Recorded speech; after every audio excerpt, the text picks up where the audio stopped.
Hello, my name is Sigrid, And I'm Ingrid. and we're from Norway.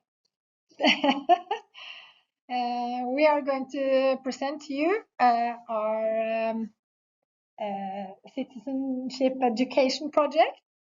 It's called When the Present Meets the Past. In this task, the students were supposed to interview a relative, a friend of the family, or a neighbor who was a child or a teenager between 1945 and 1972. Through these interviews, the students were expected to reflect upon the topics that we have been discussing while examining the post-war period. The aim of the task is that the students should understand the essence of this historical period. It's an important period in the state building in Norway, and to reflect upon what it was like to live in this period compared to their own period of time. The students are 10th graders about to finish, and they're between 15 and 16 years old. And this assessment is a task in social science. The activity, first we explored the economic growth and civic development in Norway after the Second World War, and also the very important the development of the Norwegian welfare state.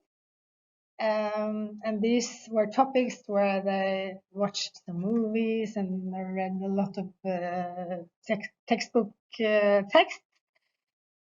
And after we had done that, they were going to make their questions for the interview and do the interview afterwards. They were not allowed to hand in a paper where they only had written their questions with their answers. They had to make a portrait interview with descriptions of how they looked, and not all the students did that, but I think that was our aim, to make they were going to make a description of the interview situation and present their person in a good way.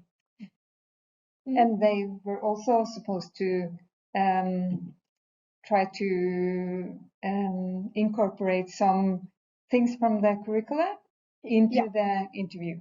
And that we helped them with in when they made the questions. We helped them to make relevant questions that was linked to the curriculum.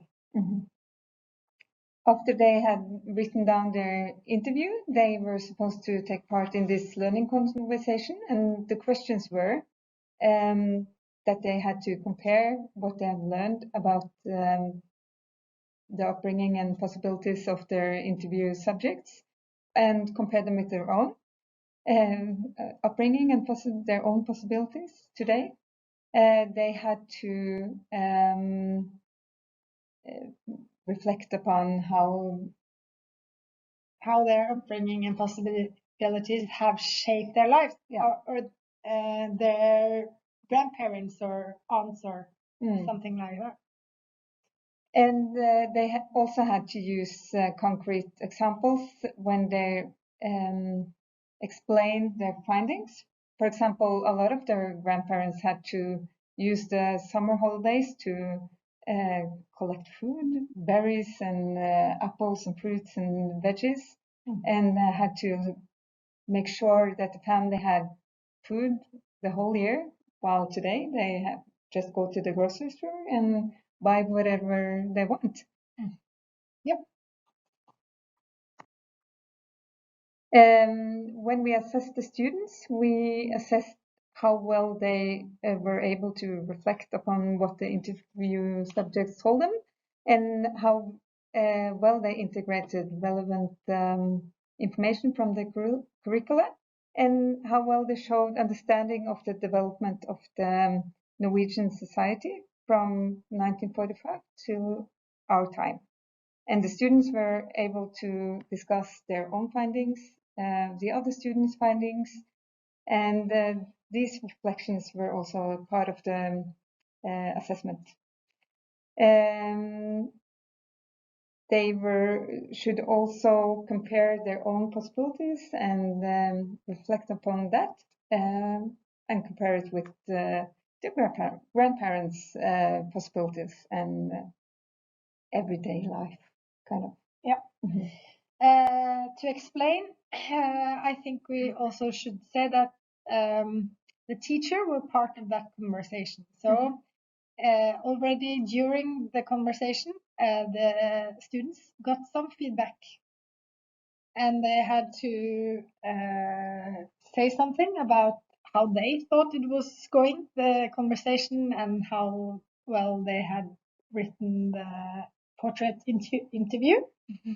And also the teacher just finally wrote a feedback or a feed forward on their work, and all the students got different. We didn't use rubrics or templates or something like that. They just had these criteria, and we just as a part of a conversation actually wrote a formal or written feed forward in the end. Because in Norway we are working towards a more quality approach compared to what we've been doing earlier. Assessment is supposed to be a more integrated part of the learning activities, more than just an assessment of a final product. Consequently, we also assess the whole process leading to the final product. So, for instance, if the conversation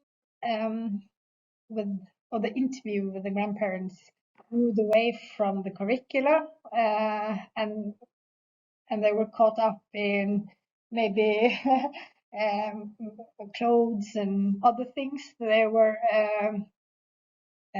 into talking about, they would get that kind of assessment that maybe they should have thought about some follow-up questions before they did the interview, and so on.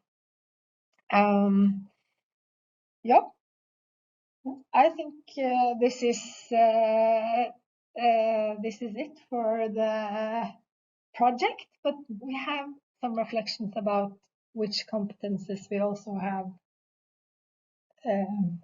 assessed or tried to assess.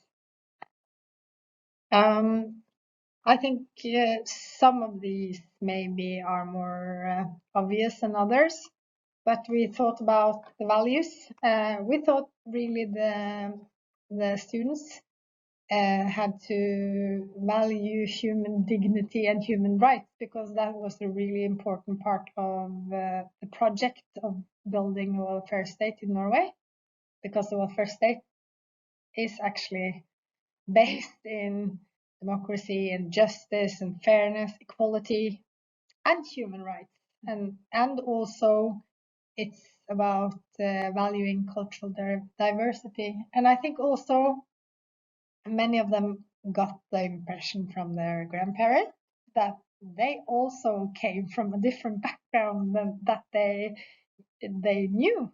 So during the interviews, they were like, "Oh, I had my grandparents had really little money when they grew up, and now we have higher education." And so they saw that things can change even within a family with a few years apart. Mm-hmm. And also this, of course, is linked to the attitudes, because when they see this, they will probably be more open to cultural otherness when they see that their family have been others, and also the respect both for the work that has been put down to give them their opportunities that they have now, and also that it's really important to take care of our welfare state, and that it's their responsibility to do so in the future, so that their children again can get the same opportunities that they have. Mm-hmm. The project also requires a lot of skills. First of all, they will develop empathy through examining their relatives' background and history and efforts to make this kind of society we have today.